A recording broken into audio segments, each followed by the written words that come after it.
Christmas morning on BBC Radio 2. I'm Paul Sexton, and what a treat. We're spending the morning in Martha's Vineyard in Massachusetts at the home of Carly Simon. Carly, hi there. It's so good to see you, Paul, and Merry Christmas to everybody out there in BBC land. Merry Christmas to you too. We'll talk in a second. Here's some music. It's our Christmas morning Sold on Song special on BBC Radio 2. Carly, set the scene for me here. We're in your beautiful house in a beautiful part of Massachusetts. Yes, well, I think Why is the perfect Christmas song. I mean, it's all about reindeer. You knew that, of course, though, right? You know, we don't just throw this thing together. We're in Martha's Vineyard, which is just one of the most beautiful places I've ever seen. Every time I come back here from wherever, I just think this is, well, of course it's home. And it's hard to dig up the roots now. I think once your roots get firmly planted in some place, which may take 10 years, which may take 20 years, which may take 30, it's very hard to move anywhere else. This has been your home for, what, 34 years now, hasn't it? 35, as it turns out. Yeah. Yes, I came here just 35 years ago, almost to the day. And I came up what used to be a very skinny driveway for about 3/4 of a mile up to this house, which was then just almost like a log cabin. It was a post and beam little house in the middle of the woods. The trees were all scrub oak and scrawny and skinny and short. And now you can barely see over them to get to the setting sun or the rising sun in the morning or the moon because the trees are so high. But now it has more the feeling of a bower, of just this wonderful leafy green bower over the house, so it's hidden and protected. It's very soothing and extremely picturesque, especially at Christmas. It is, isn't it? Yeah. It's got lots of twinkly lights and lots of actual live elves. Real live elves. Yes, that's just thrilling. Not many people know about my live elves. They've come here for a bit of peace and quiet, I think, haven't they? Because, you know, the big city is a bit too much for them now. They've demanded the biggest and best guest room. Yeah. So Christmas time, obviously, it means a lot, I'm sure, to you as it does to everybody else. I wanted to get you to choose a Christmas favourite song, first of all. Well, I'm very partial, actually, to those World War I and World War II songs, like I'll Be Home for Christmas, and the ones that are really kind of poignant and just get to you from above, beneath, and beyond. I did a Christmas album a couple of years back with Don Was. I recorded some of those songs on that record. Maybe you'll play a song or two today. That's our plan. From my childhood, it was Deck the Halls, Joy to the World, Gloria in Excelsis Deo. Deo. Oh, Deo. Daylight come and the one go excelsis in excelsis. All good music is good music. Yeah, interesting mix. Yes, that's right. I just did a version of Let It Snow, which is not exactly a Christmas song, even though it could be sung on Christmas. It was a song that I've heard maybe Nat King Cole or Bing Crosby. It wasn't a song that I could feel myself doing, but then I recorded it and I love it. It's one of my favorite songs I've ever recorded. Richard Perry did a knockout version on the production. I'm really kind of nuts about it. I like it so much that I would teach it to my grandchildren. Let It Snow, that's Carly Simon from the new album Moonlight Serenade. That's the track that finishes the album, doesn't it? It does in England. I don't think it does in the United States. Right. Because in the States, this album's done wonderful things for you, hasn't it? It really has. It's brought me back into the torch scene. It's brought me back into the legitimate world of great American standards. But this is nothing new for you. I mean, Torch was nearly 25 years ago. You pretty much started the whole idea of contemporary singers revisiting pre-rock and roll material with that Torch album. I didn't do it on purpose. It's okay. I didn't. No, I mean, I just grew up with that material, with those songs coming from every room in my house, being sung by every member of my family. I absorbed them by osmosis, and then we played and sang them around the piano. My mother was a wonderful singer. My father was a wonderful pianist. We went to musicals all the time on Broadway because we had a lot of friends who were either musicians in the musicals or who had written them, like Oscar Hammerstein and Richard Rodgers, and George Gershwin, who was a friend of my parents before I was born. Word has it that he auditioned Porgy and Bess for them in our living room before it went on Broadway, where it was a big failure. But it meant that you had those songs in your, sort of musical makeup from the very beginning, didn't you? In me jeans. Yeah. Definitely in me jeans. Yeah.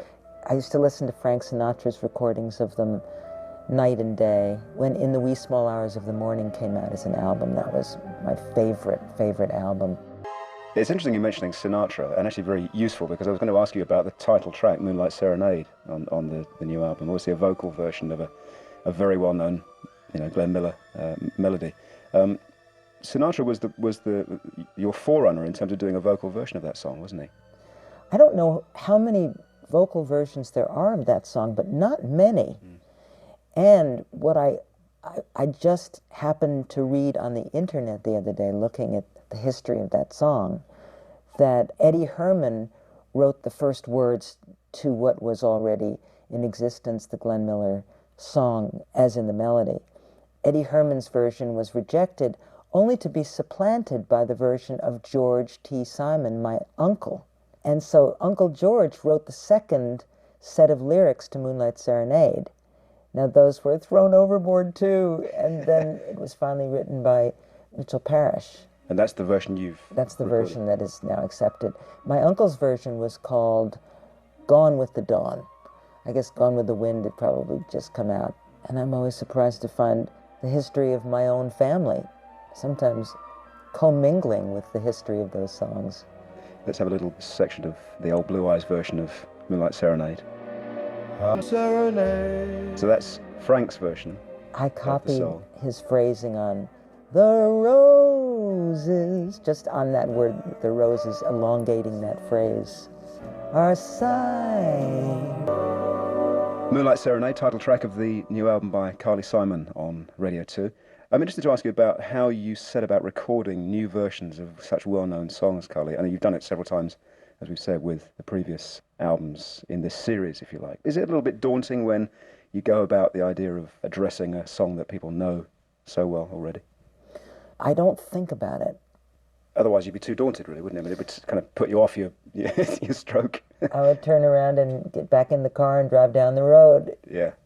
How many of the songs on the new album have you been doing on the tour? Because you've been out on the road in the States just recently, haven't you? Yes, and I switch them up every night, usually doing about 5 of them.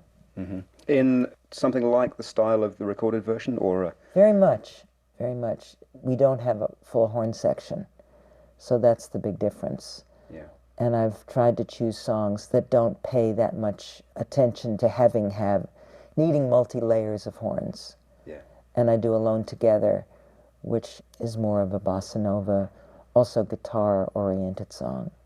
Jonathan Schwartz, who is the son of the composer of Alone Together, lived with my family growing up, and Arthur Schwartz was one of my family's closest friends, and so, not to name drop too many times. You did the album Bedroom Tapes. About Yes. 5 years ago. You're talking about my baby. I know you're particularly fond of that one, aren't you? Yeah. And I know you feel it's a record that got away, really. Well, it didn't get away because I have it in my safe. Mm-hmm. So you have the rights to that? Well, it's not only the rights, I have the raw material. I've got the tracks, I have the tapes.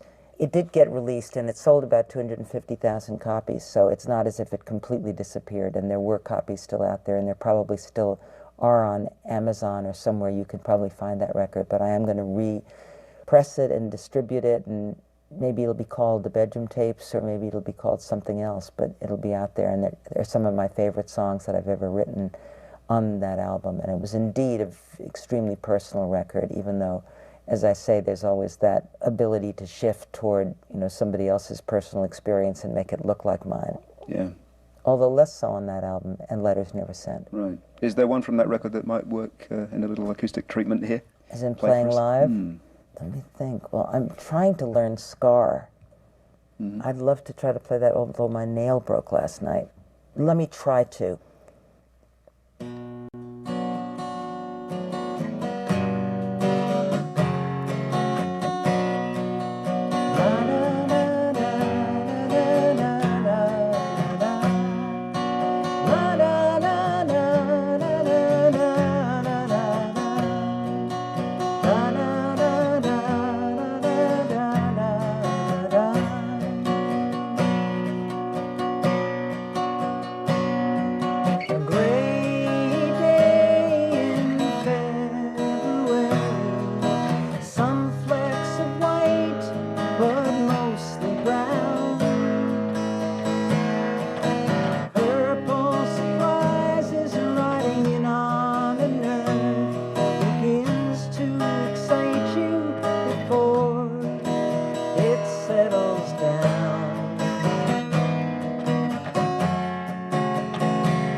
piece called Scar, exclusive acoustic version by Carly Simon for Christmas Day on Radio 2. We should say also that the album was called The Bedroom Tapes because it was recorded upstairs in what used to be your daughter Sally's bedroom. That's right, and it still is my studio, and I recorded the majority of the album myself. I engineered it myself. I played all the